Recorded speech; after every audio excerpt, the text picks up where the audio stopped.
Hi kids, நான் இன்றைக்கு 24வது கேள்வியை விளங்கப்படுத்த போகிறேன்.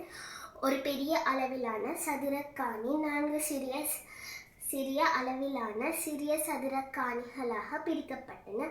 பிரிக்கப்படுவதற்கு முன்னர் அக்காணியின் சுற்றளவு 128 மீட்டர் ஆகும்.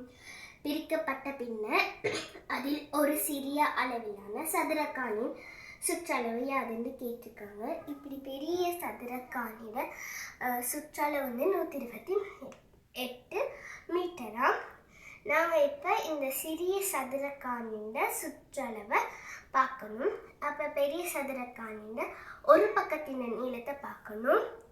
128 மீட்டரை 4ஆல் பிரிக்கணும். வேண்டாம், சதுரத்துக்கு 4 சம பக்கங்கள் இருக்குது. 12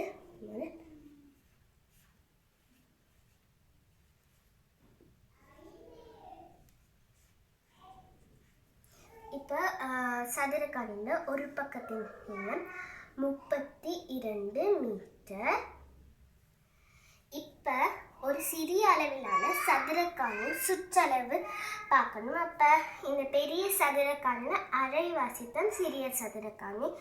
அப்போ 32 மீட்டரை நாங்கள் 2ஆல் பிரிக்கணும். ஒரு முறை 2 2 12 6 முறை 6 12. அப்போ இந்த சிறிய சதுரக்காணியோட ஒரு பக்கத்தின் நீளம் 16 மீட்டர்.